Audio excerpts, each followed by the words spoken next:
Hi Mark, my name is Irene Chen Lujing. My student number is S04411023.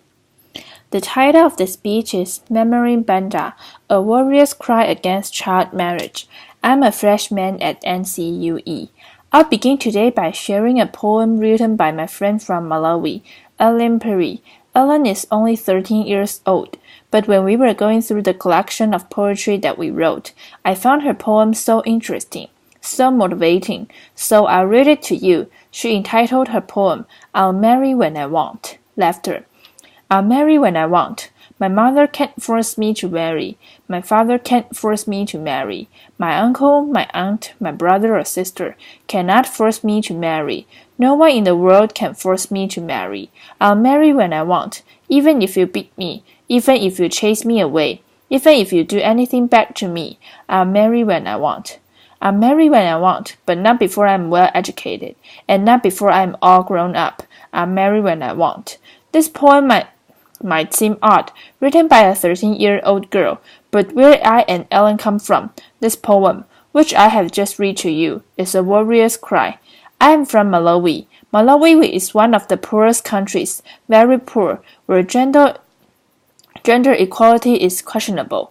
Growing up in that country, I couldn't make my own choices in life. I couldn't even explore personal opportunities in life. I will tell you a story of two different girls, two beautiful girls. These girls grew up under the same roof. They were eating the same food. Sometimes they would share clothes and even shoes, but their lives ended up differently, in two different paths. The other girl is my little sister. My little sister was only 11 years old when she got pregnant. It's a hurtful thing. Not only did it hurt her, even me, I was going through a hard time as well. As it is in my culture, once you reach puberty stage, you are supposed to go to initiation camps. In these initiation camps, you are taught how to sexually please a man. There is this special day, which they call very special day, where a man who is hired by the community comes to the camp and sleeps with the little girls. Imagine the trauma that these young girls go through every day. Most girls end up pregnant. They even contract HIV and AIDS and other sexually transmitted diseases. For my little sister, she ended up being pregnant. Today, she is only 16 years old and she has 3 children. Her first marriage did not survive, nor did her second marriage. On the other side, there is this girl. She's amazing. Laughter. Applause. I call her amazing because she's very fabulous. That girl is me. Laughter. When I was 13 years old, I was told you are grown up. You have now reached of age. You're supposed to go to the initiation camp. I was like, what? I'm not going to go to the initiation camps. You know what the woman said to me? You are a stupid girl, stubborn. You do not respect the traditions of our society, of our community. I said no because I knew where I was going. I knew what I wanted in life. I had a lot of dreams as a young girl. I wanted to get well educated, to find a decent job in the future. I was imagining myself as a lawyer seated on that big chair. Those were the imaginations that were going through my mind every day, and I knew that one day I could contribute something, a little something to my community.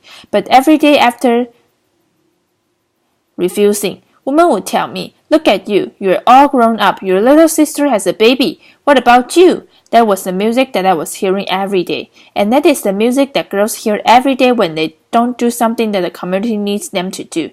When I compared the two stories between me and my sister, I said, why can't I do something? Why can't I change something that has happened for a long time in our community? That was when I called other girls just like my sister, who have children, who have been in class but they have forgotten how to read and write.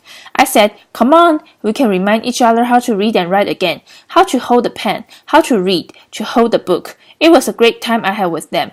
Nor did I just learn a little about them, but they were able to tell me their personal stories, what they were facing every day as young mothers. That was when I was like, why can't we take all these things that are happening to us and present them and tell our mothers, our traditional leaders, that these are the wrong things? It was a scary thing to do because these traditional leaders, they are already accustomed to the things that have been there for ages. A hard thing to change, but a good thing to try. So we tried.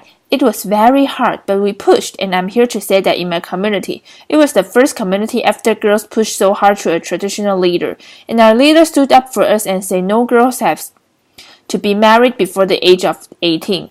Applause. In my community, that was the first time a community.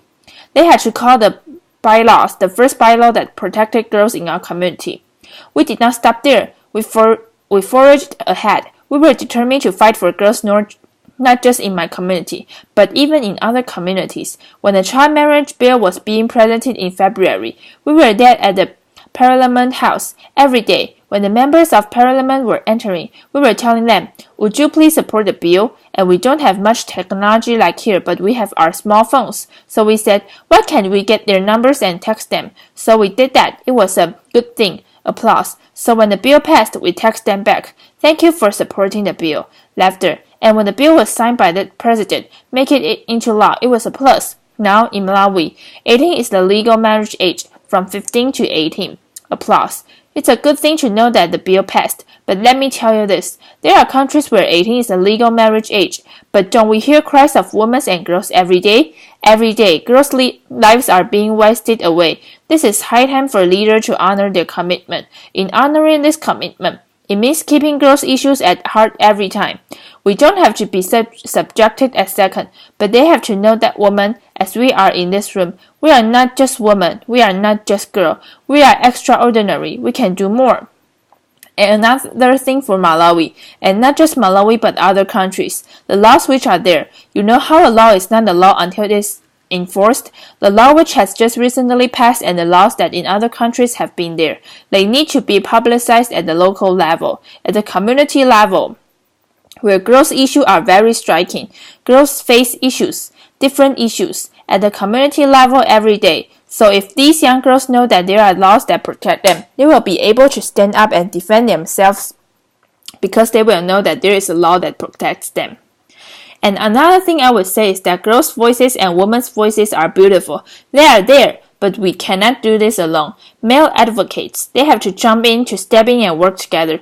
It's a collective work. What we need is what girls elsewhere need, good education, and above all, not to marry Willis 11. And furthermore, I know that together we can transform the legal, the cultural, and political framework that denies girls of their rights. I am standing here today and declaring that we can end child marriage in a generation. This is the moment where a girl and millions of girls worldwide will be able to say, "I will marry when I want." Applause. Thank you. Applause.